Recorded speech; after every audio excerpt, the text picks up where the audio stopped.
Christian Horner takes Red Bull to court over wrongful dismissal. Stay tuned to find out the staggering amount he wants in damages. Subscribe to stay informed about the latest Formula One news. In an extraordinary escalation that has blindsided even the most seasoned insiders of the Formula One ecosystem, Christian Horner, the former long-serving and once unshakably powerful team principal of Red Bull Racing, has initiated a monumental legal offensive against the very organization he helped mold into a motorsport colossus. This isn't just a lawsuit. It's a direct and thunderous declaration of war from a man who once stood at the helm of one of the most successful and recognizable racing dynasties in the sport's modern history. After nearly 20 years of orchestrating championship-winning strategies, managing volatile egos, steering the team through countless regulatory changes, and masterminding their evolution into a relentless force during the hybrid era, Horner now finds himself locked in a high-stakes battle for both financial restitution and, perhaps more importantly, the preservation of his professional legacy and personal dignity. At the center of this rapidly spiraling drama is a staggering $40 million claim, one that goes far beyond the realm of severance or unpaid salary. Filed in the hallowed halls of London's High Court, Horner's lawsuit accuses Red Bull Racing not merely of ending his tenure without proper justification, but of engaging in what his legal counsel describes as a coldly calculated and malicious campaign to discredit him on a global scale. The legal documents, parts of which have already been leaked to a handful of influential journalists, paint a damning picture of internal treachery, procedural violations, corporate infighting, and reputational assassination. What began as a hushed and confidential departure from a high-profile position has now morphed into a sprawling legal and media inferno, one that threatens to scorch everything in its path, including Red Bull's carefully cultivated brand, its internal leadership, and its standing in the global corporate and sporting landscape. According to individuals familiar with the court filings, Horner's case is built around the allegation that a critical clause in his long-standing employment contract was flagrantly ignored.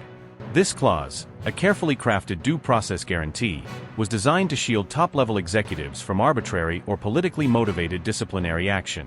It specifically required that any claims of misconduct or grounds for dismissal be reviewed under an unbiased, independent inquiry, complete with full transparency, legal oversight, and equitable treatment. Instead, Horner maintains that what transpired was the very opposite, a hurried, secretive, and agenda-driven decision executed under mounting pressure from a select group of powerful stakeholders within Red Bull's boardroom, all acting in response to an avalanche of damaging media stories that Horner suggests were deliberately leaked to tarnish his reputation. His attorneys are arguing that the termination was not only unjustified from a procedural standpoint, but also unlawful under the framework of British employment regulations. They are preparing to demonstrate that Red Bull violated their fiduciary duty, shattered internal codes of fairness, and committed what they term a catastrophic breach of institutional trust. The case is not simply about the abrupt end of an illustrious career, it's about exposing what Horner believes is a deeply entrenched culture of manipulation, where internal political machinations took precedence over legal fairness, professional loyalty, and human decency. His camp contends that once certain members of the board decided that Horner was no longer strategically beneficial, or perhaps personally inconvenient, they activated a covert campaign designed not only to remove him but to ensure he would be unemployable elsewhere. Subscribe to stay informed about the latest Formula One news. The implications of such allegations are profound. This is not just a private employment dispute. It is a direct challenge to the internal moral compass of one of the world's most commercially successful and culturally iconic racing organizations. Red Bull has long projected an image of high-octane glamour, technological supremacy, and charismatic leadership. But Horner's lawsuit threatens to expose a far more fractured and Machiavellian internal reality, one in which decisions are allegedly driven by backroom deals, alliances among influential shareholders, and a desire to protect certain figures within the hierarchy at the expense of transparency and legality. Sources close to the matter have revealed that Horner's legal team is preparing to subpoena a vast archive of internal documentation, including confidential emails, encrypted messages, internal reports, and meeting transcripts that could potentially drag other senior executives into the legal spotlight. The fear within the team, according to insiders, is that these communications may reveal a carefully orchestrated effort to construct a narrative against Horner while giving the appearance of procedural integrity. If even part of this documentation becomes public, it could unveil deep fissures within the organization, exposing long-running disagreements, ideological clashes, and personal vendettas that were until now hidden beneath a polished exterior of unity and purpose. Outside the courtroom, the commercial impact is already beginning to ripple through Red Bull's ecosystem. Key sponsors, particularly those with reputations built on ethical conduct and social responsibility, are reportedly seeking reassurances that the team's actions can be defended in both legal and moral terms. Several global partners are understood to be closely monitoring the situation and could reconsider their future involvement depending on the outcomes of the case. Meanwhile, rival teams and industry observers are watching with rapt attention, aware that the precedent set by this lawsuit could reshape how leadership contracts, dismissals, and internal investigations are handled across the entire paddock. Horner, for his part, has remained publicly restrained but privately resolute. According to individuals within his close circle, he views this not simply as a financial or professional dispute, but as a personal and philosophical reckoning. He is said to be deeply committed to not only clearing his name but also exposing what he believes to be a betrayal of the values that once defined Red Bull as a team that celebrated innovation, loyalty, and boldness. To Horner, this legal clash is not about revenge. It's about truth, justice, and redemption. It's about reasserting his voice in a narrative that, for too long, others have controlled. Within the Red Bull garage, tension is mounting. While the team remains focused on maintaining its competitive edge on the track, the distractions off the circuit are impossible to ignore. Engineers, mechanics, and race strategists are reportedly frustrated by the swirling uncertainty. Morale, once buoyed by dominance and unity, is now being tested by fear of exposure, shifting allegiances, and the ominous possibility of high-level resignations if the court proceedings reveal damning internal conduct. Some staff members have even begun consulting their own legal representatives, uncertain of how deep the subpoenas may go or whether their own communications might be drawn into the legal web. Subscribe to stay informed about the latest Formula One news. This rapidly intensifying conflict has turned the spotlight of the entire sporting world onto a legal saga that few could have predicted just months ago. Journalists, analysts, former drivers, and even team bosses are dissecting every new piece of information, trying to decipher who knew what, who made which decision, and whether this marks the beginning of a full unraveling of Red Bull's off-track structure. For a team so long associated with dominance, confidence, and control, the chaos introduced by Horner's lawsuit represents a new and unpredictable challenge. One not fought on the tarmac, but in the courtroom and across the pages of international headlines. As the legal battle moves forward, one undeniable truth emerges. Formula One is not just a contest of engineering brilliance and driver skill. It is also a high-stakes arena of power, perception, and politics. And in this arena, Christian Horner is not going quietly. He is fighting to reclaim not just his position or reputation, but the fundamental idea that no figure, no matter how high in the ranks, should be disposed of without due process, transparency, or accountability. Whether this crusade leads to vindication or deeper controversy, it has already cemented itself as a defining chapter in the modern history of the sport. And as the engines roar toward another weekend of competition, all eyes remain fixed on a courtroom where the stakes may be even higher than on the track. The controversy surrounding Christian Horner has escalated into something far beyond a corporate dismissal or a simple case of internal friction. It has erupted into a full-scale legal conflagration, fueled by accusations that suggest a coordinated, deliberate effort by Red Bull Racing to irreparably tarnish his personal and professional image.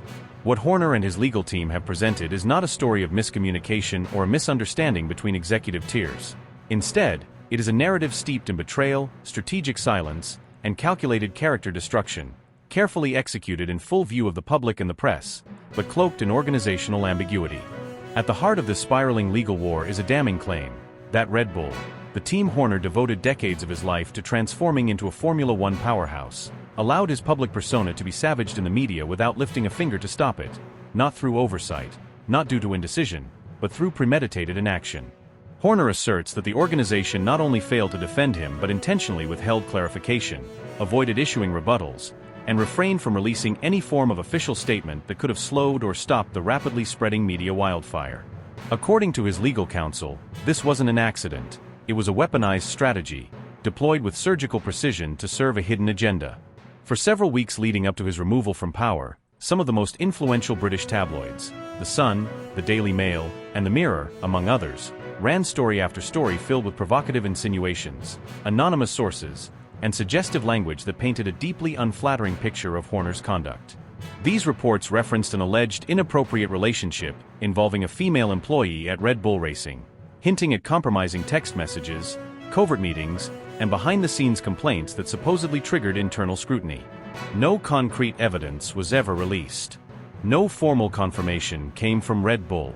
Yet the sheer volume of speculation, the relentless pace of coverage, and the suggestive nature of the headlines began to shape public perception in ways that would prove almost impossible to reverse. What makes this silence so pivotal, and so sinister, according to Horner's side, is that Red Bull, fully aware of the damage these stories were doing to his reputation, chose to remain passive. They didn't challenge the validity of the claims. They didn't issue a neutral statement calling for respect toward ongoing internal processes. They didn't distance themselves from the more speculative or defamatory coverage. They said absolutely nothing. This void of response, Horner argues, spoke louder than any denial could have. It created a vacuum into which the worst assumptions flowed freely, leaving many within the public sphere to conclude that the lack of denial was a subtle form of admission. His lawyers now argue that this was not a mistake or a communications failure, but a highly orchestrated maneuver designed to render his ousting not only justifiable but inevitable in the eyes of stakeholders, fans, and sponsors. The legal complaint goes further, accusing Red Bull of permitting, and even passively encouraging, a narrative that depicted Horner as morally compromised and ethically questionable. The documents allege that the organization allowed defamatory and misleading allegations to circulate unchallenged in the media landscape, fully cognizant of the irreversible reputational consequences this would inflict. What amplifies the gravity of this lawsuit is the revelation that Horner now possesses internal communications that could prove damning to Red Bull's defense. Emails, chat transcripts, and confidential memos allegedly exchanged among senior executives suggest that the concern within the company was never about truth, due process, or the integrity of the internal investigation. It was about optics. According to individuals familiar with the case, some of the correspondence include statements prioritizing public perception over procedural fairness. One alleged internal message reportedly describes the situation as an opportunity to realign leadership, implying a pre-existing intention to remove Horner from his position under cover of scandal.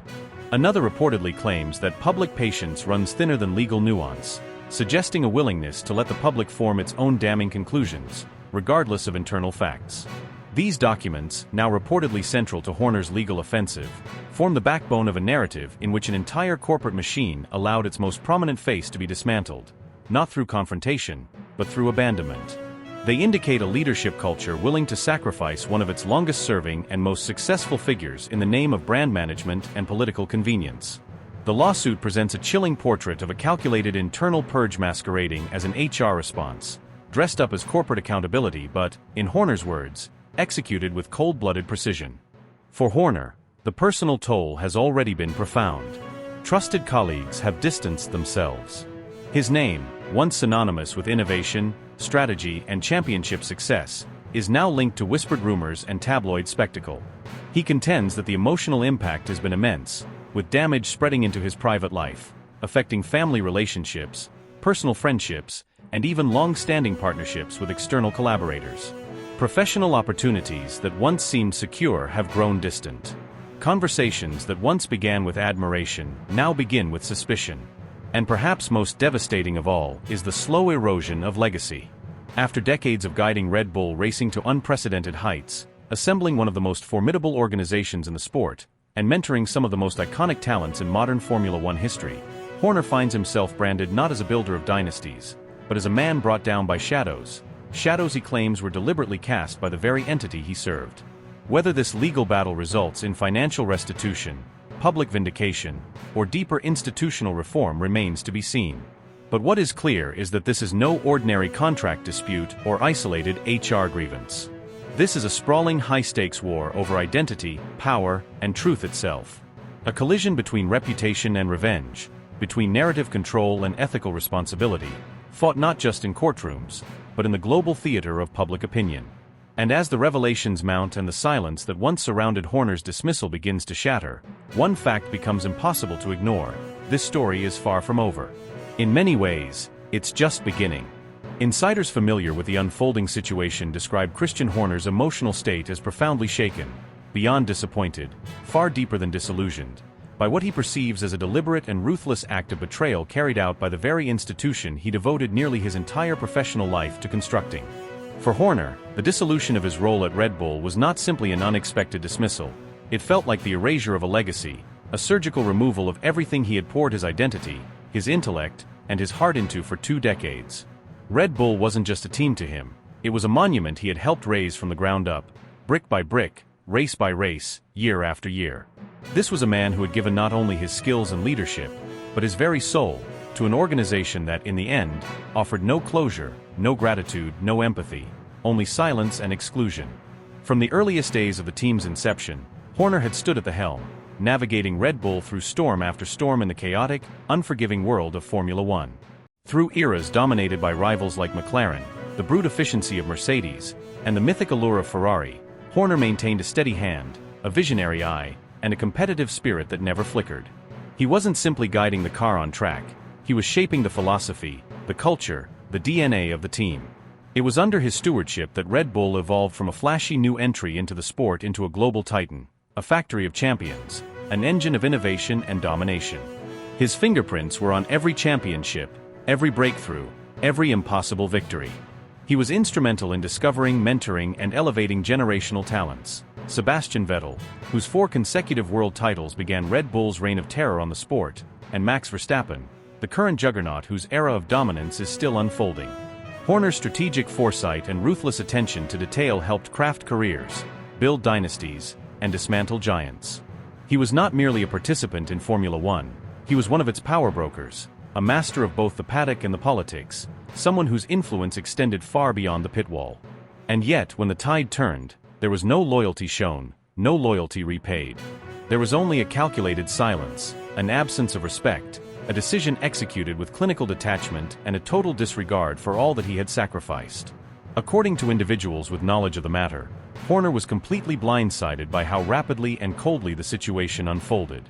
There were no warning signs, no honest conversations, no invitations to explain, clarify, or defend. Instead, his access to information was restricted, key meetings were held without his input, and he found himself increasingly isolated from decisions that once required his sign-off. One of the most painful moments, sources say, was the cancellation of a scheduled high-level meeting with Red Bull GmbH executives in Salzburg, a sit-down he had personally requested in hopes of finding common ground, airing concerns, and preventing an open conflict. That meeting was abruptly cancelled just hours before it was supposed to happen. There was no reason given, no explanation offered, only silence. That silence spoke volumes. It was, according to Horner's confidants, the clearest sign yet that the execution had already been planned and that his presence was no longer required. Now, as he seeks accountability through legal means, Horner is not simply pursuing monetary restitution, although the financial figure in question, reportedly exceeding $40 million, is substantial. His demands include the full value of his terminated contract, which was originally set to run through the end of the 2027 season, performance bonuses that he argues were unjustly revoked, and compensation for what he claims is significant reputational damage resulting from defamatory insinuations surrounding the circumstances of his removal. The legal documents also make reference to emotional anguish, professional humiliation, and the psychological burden of being publicly discarded without the opportunity to defend himself. The legal case itself is meticulous in its construction. The evidence being assembled includes time-stamped communications, internal memos, back-channel emails exchanged among key figures within Red Bull's senior executive circle, and sworn statements from third-party witnesses who allegedly observed the deterioration of Horner's standing within the organization. If this case proceeds to trial, and if these materials are made public, the repercussions for Red Bull could be far-reaching, not just in terms of brand reputation, but also in organizational structure, internal leadership confidence, and shareholder trust. It could open the floodgates to scrutiny that reveals fractures in the glossy exterior the team has maintained for years. What was once considered a tight-knit, unified entity, focused solely on performance, excellence, and innovation, is now rumored to be riddled with tension, mistrust, and power struggles. Behind closed doors, a quiet panic is said to be taking hold. Individuals who were once closely aligned with Horner's leadership are reportedly consulting legal counsel, bracing for the possibility that their names could surface in depositions, subpoenas, or future media leaks. There are murmurs of internal factions forming, loyalty lines being redrawn, and some even whisper that the true reasons behind Horner's exit may have more to do with political infighting, personal vendettas, or boardroom ambition than any official narrative might ever publicly admit. What makes this situation all the more compelling and troubling is the contrast between public perception and private reality. To the world, Red Bull continues to dominate on track, producing performance at the highest level, winning races, and extending its legacy. But beneath that surface lies a brewing storm, a battle of egos, agendas, and ideologies that may well threaten the integrity of the entire operation. Horner's lawsuit isn't merely a reaction to being dismissed, it is an act of resistance against a system he now believes turned against him. It's about reclaiming control over a legacy that he feels was snatched away without dignity or fairness. It's about forcing those who orchestrated his downfall into the light, making them answer publicly for choices they made privately, behind boardroom doors. In the months ahead, this legal battle may evolve into something far larger than a simple contract dispute. It could become a landmark case in the business of sport, one that challenges how loyalty is rewarded, how power is distributed, and how success is remembered.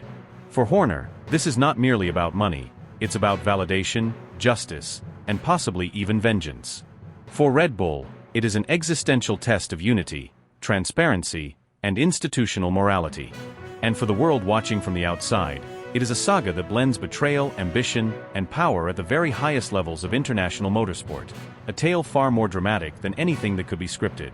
Red Bull Racing's continued refusal to make any formal comment, statement, or even vague public acknowledgement of the lawsuit concerning Christian Horner's abrupt dismissal is becoming louder than any official press release ever could be. This unnerving silence, rather than reassuring fans and stakeholders, is only deepening the growing unease surrounding the situation. A silence of this magnitude, coming from one of the most media-savvy organizations in all of motorsport, is being interpreted not as a sign of control or composure, but as an alarming signal that something far more serious may be unfolding behind the scenes. For a team that has historically been proactive, confident, and even aggressive in defending its public image, this newfound quiet is almost eerie in its stillness.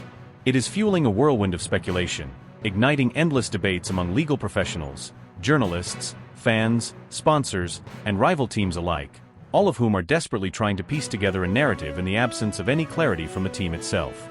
Within the legal community, particularly among specialists in employment and contractual law, alarm bells are ringing. A growing chorus of respected British solicitors and legal analysts are beginning to voice the possibility that Red Bull may have made a catastrophic error in the handling of Horner's departure. Some are suggesting that the team might have proceeded with the termination without thoroughly examining the fine print of his employment agreement, specifically the protections, procedural obligations, and contractual conditions designed to ensure fairness in such a high-level dismissal. If those stipulations were ignored, overlooked, or misinterpreted, Red Bull could find itself in an extraordinarily vulnerable position. The financial ramifications could be staggering. The reputational consequences could be irreversible. And the legal fallout could stretch on for months or even years. One prominent legal expert, who has worked on numerous high-profile sports employment cases, emphasized that if Horner's claims about violations of due process are substantiated, it could not only invalidate the dismissal but also trigger significant compensatory damages, public scrutiny, and potentially even regulatory intervention. The stakes could not be higher. This is not a mere contract dispute over unpaid bonuses or severance terms. This is a potentially explosive confrontation over whether one of the most influential figures in the sport was unjustly removed from his role in a manner that violated both corporate governance and employment law standards. It could evolve into a precedent-setting legal battle with implications far beyond Red Bull Racing or even Formula One. Behind closed doors at Red Bull's headquarters, the mood has reportedly deteriorated into one of quiet panic and mounting confusion. Several internal sources, speaking strictly on condition of anonymity, describe an organization now gripped by paranoia, indecision, and internal power struggles.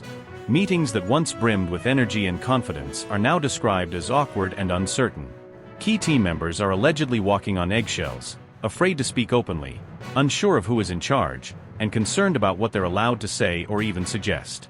The absence of leadership clarity has reportedly created a vacuum where rumors spread faster than facts, and where whispers carry more weight than official briefings.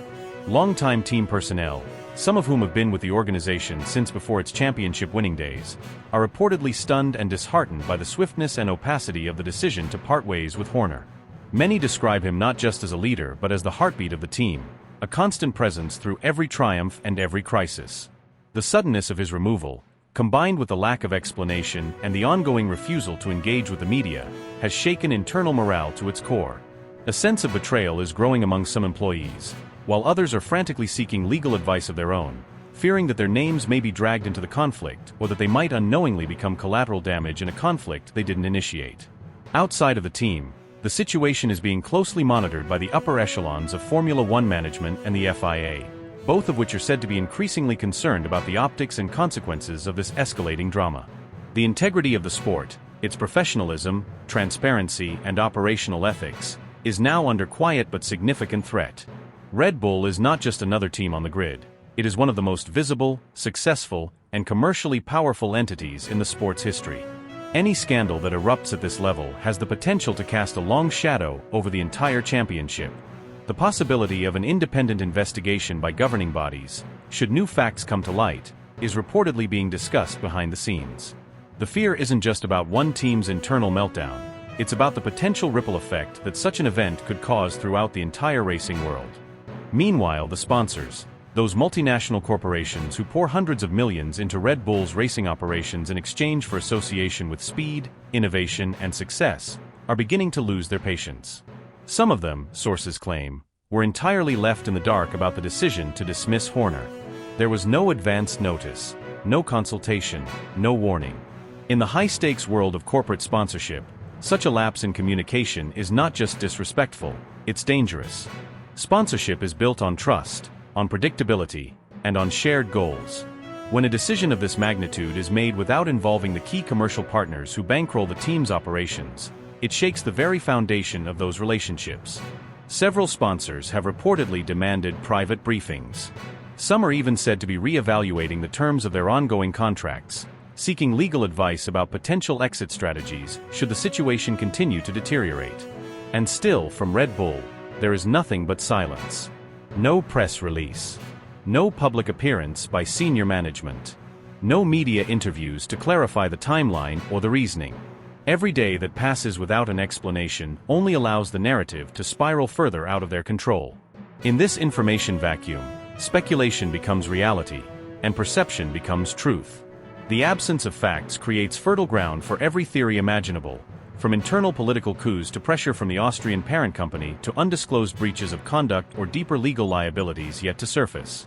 Christian Horner himself has remained relatively restrained in the public eye, so far.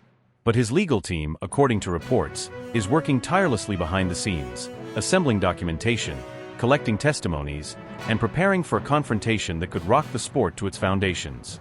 The documents being compiled may include email chains, meeting minutes, internal policy violations, and communications that could potentially reveal whether his dismissal was orchestrated in good faith or driven by ulterior motives. If Horner decides to take the gloves off and speak out, either in court or in the media, the entire facade could come crumbling down. The paddock is buzzing with nervous energy. Drivers, team bosses, engineers, and journalists alike are all watching this unfold with growing fascination and growing dread. What happens next could alter the balance of power within Red Bull, reshape the leadership dynamics of the sport, and permanently damage one of Formula One's most iconic institutions. This isn't just about Christian Horner. This is about accountability, transparency, and the integrity of how high-performance organizations function under pressure. This is no longer a question of if a storm is coming. The storm is already here. And Red Bull Racing, once admired for its control, vision, and excellence, now stands in the eye of it, silent, exposed, and possibly unprepared for what comes next. The situation surrounding Christian Horner has transformed from a scandal into a full-scale, high-stakes psychological and political warfare within the very core of the Formula One universe. And what makes the unfolding saga even more captivating, even more unsettling, is that Horner has made it absolutely unmistakable that he is not walking away. He's not stepping aside. He's not rolling over in the face of adversity. Instead, he is intensifying his response, escalating his counterattack, and entering what those closest to him describe as a full-blown combat mindset.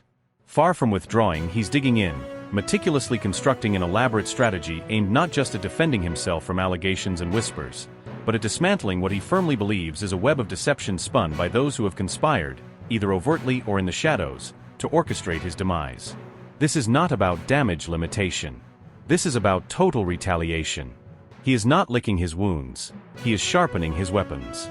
Friends who have known Horner for decades, people who have witnessed him operate under immense pressure during title-deciding weekends and political infighting within the paddock, say they've never seen him more focused, more methodical, or more resolved. His reputation, he believes, has been deliberately and strategically targeted. And in response, he is assembling what can only be described as an arsenal, legal, technological, media-based, and potentially literary, designed to expose every crack, every contradiction, and every betrayal that has taken place behind closed doors in the world of elite motorsport. Horner has reportedly enlisted the services of a multi-pronged professional team, each part of a larger apparatus built for endurance, precision, and impact. His legal advisors are not merely litigators. They are specialists in reputation defense, experts in corporate sabotage, and veterans of high-profile defamation cases that have played out in courts as well as in the public eye. Alongside them, he is said to be working with a crisis management firm with deep ties to the media landscape, individuals who understand how to reframe a narrative, reposition a figure under siege, and expose contradictions in public statements. But that's just the beginning. According to those with knowledge of the situation, Horner has also brought in digital forensics professionals, specialists who are combing through archives, recovering deleted files, analyzing metadata, and identifying the origin points of leaks, messages, and planted stories. Their mission isn't just to defend, it's to unearth. And then there's the most startling development of all, the presence of a private investigator. Not a tabloid-level snoop, but a deeply connected, surgically precise operative known for infiltrating complex networks, gathering intelligence from closed circles, and verifying narratives that powerful people would prefer remain buried. This investigator, insiders say, is not just looking for proof of wrongdoing against Horner. They're reportedly mapping alliances, tracking communications, identifying whistleblowers, and tracing back the origins of the campaign that Horner believes was engineered to destabilize him from within. Every conversation, every transaction, every anonymous leak is being analyzed, reconstructed, and prepared for potential deployment. But what truly sends chills through the paddock is the rumor that Horner's campaign for redemption may extend far beyond legal filings and press statements. Several publishing executives have anonymously confirmed that preliminary discussions have already taken place regarding a potential autobiographical exposé. But not just any memoir. Not a soft, sanitized walk through memory lane. What's allegedly being considered is a raw, deeply personal, politically explosive account of life at the epicenter of Formula One. The rivalries that the cameras never caught, the betrayals whispered about in hospitality suites, the internal warfare within Red Bull Racing, and the complicated, often hostile relationships between team principals, executives, sponsors, and drivers. This book, if it ever reaches publication, could detonate long-held illusions and dismantle carefully managed reputations. It is said to chronicle not only Horner's rise from relative obscurity to one of the most powerful figures in motorsport, but also the human cost of that rise. The power struggles, the manipulations, the silences, the backroom deals. Names could be named. Timelines could be reconstructed. Confidential documents could be revealed. And if early drafts are to be believed, it may also contain descriptions of conversations, off-record briefings, and private altercations that would instantly become headline material across the racing world. The potential impact of such a revelation cannot be overstated. Formula One is a sport where image, loyalty, and discretion are currency. A tell-all from someone who has been at the helm of one of the most successful teams in modern history would be an earthquake, an act of narrative sabotage from within the very castle walls. Even the possibility of such a manuscript is sending shudders through the paddock. No one knows who might be mentioned. No one is sure how much Horner knows, or how much he's willing to reveal. And what makes this entire development even more mesmerizing is Horner's mastery of the media environment. He isn't just a team boss, he's a communicator, a strategist, a man who knows how to control tempo. He understands the psychological mechanics of perception. He knows when to leak a hint, when to withdraw, when to issue a carefully worded denial, and when to let silence speak louder than outrage. Every move he's making, every statement he withholds, seems laced with intent. He's not reacting. He's maneuvering. Some observers have dismissed his efforts as the desperate flailing of a man cornered by scandal. Others, particularly those who've gone up against him in paddock politics, aren't so quick to write him off. They describe him as dangerous when underestimated, calculating when wounded, and relentlessly strategic when threatened. And that's precisely what makes this moment so volatile, because a Horner with something to prove, and nothing left to lose, is not someone who simply retreats. He escalates. He fights. He reshapes the terrain. What we're watching may not be the unraveling of a man's career. It may be the evolution of it, one final devastating transformation into something more confrontational, more revealing, more consequential than ever before. Because in the high-octane, image-obsessed world of Formula One, survival doesn't always belong to the fastest. It belongs to those who know where the bodies are buried, and aren't afraid to dig them up. With the lawsuit now officially submitted and the motorsport universe holding its breath in anxious anticipation, what lies ahead is not simply a procedural legal matter. It's a boiling storm of uncertainty, tension, and dramatic fallout that could reshape the power dynamics of Formula One in ways no one anticipated. As this legal drama intensifies with each passing moment, the silence from Red Bull Racing is growing louder, heavier, more ominous. What once might have been dismissed as a fleeting internal issue has now metastasized into a full-blown legal confrontation, one fueled not only by allegations but by emotion, by the combustible elements of betrayal, ego, wounded pride, and a thirst for redemption. This is no longer about contracts or corporate decisions. This is a deeply personal, intensely public unraveling of one of the most powerful empires in recent Formula One history. Inside the walls of the Red Bull headquarters, an organization once celebrated for its unified culture and unrelenting performance now finds itself on the edge of a precipice. Sources within the team describe an atmosphere thick with unease. Conversations have become whispers. Meetings are now guarded, strategic, filled with more legal advisors than engineers. The usual buzz of race preparation has been overtaken by confidential consultations, crisis response plans, and escalating concerns over what might come to light next. Employees are reportedly afraid to speak openly, not just to journalists but even to each other, as loyalty and self-preservation begin to fracture the once rock-solid foundations of Red Bull's internal ecosystem. The lawsuit, according to those with direct knowledge of its contents, contains assertions that go far beyond what fans have been told. Behind closed doors, key figures are said to be grappling with claims involving mismanagement, ethical violations, potential breaches of fiduciary duty, and a betrayal of organizational values that once made the team a benchmark of excellence. Christian Horner, the man who for years stood as the public face of Red Bull Racing's unparalleled dominance, is now portrayed in certain circles as a central figure in a scandal that refuses to be buried or downplayed. His departure, once speculated as strategic or symbolic, now appears entangled in something far deeper, more consequential, and infinitely more destructive. Legal experts across Europe and the United States have begun weighing in, and their interpretations vary wildly. Some suggesting that Red Bull's failure to immediately file a formal response indicates a sophisticated effort to control the timeline and negotiate behind the scenes, while others see the silence as evidence of internal disarray, a sign that the legal team is scrambling to coordinate a coherent defense amid a growing list of accusations. But whether it's a strategic delay or a reflection of panic, one conclusion is inescapable: the situation is spiraling, and the fallout could reach every layer of the Formula One apparatus. From sponsors to shareholders, from rival teams to governing bodies, the reverberations of this unfolding saga are impossible to contain. Corporations that have long partnered with Red Bull are now quietly reassessing their exposure. The paddock is rife with speculation, not just about the truth behind the allegations, but about the potential implications for Red Bull's operational leadership, future competitiveness, and its place in the moral fabric of the sport. Executives are said to be preparing contingency plans. Some are privately requesting clarifications. Others are holding off on renewals, unsure whether their association with the brand will continue to serve their reputational interests. Meanwhile, journalists are circling like hawks, digging deeper, chasing leaks, publishing reports that draw from confidential sources, internal memos, off-the-record briefings, and court documents not yet made public. The media frenzy has turned this from a legal process into a global spectacle, one in which perception is now just as powerful as fact.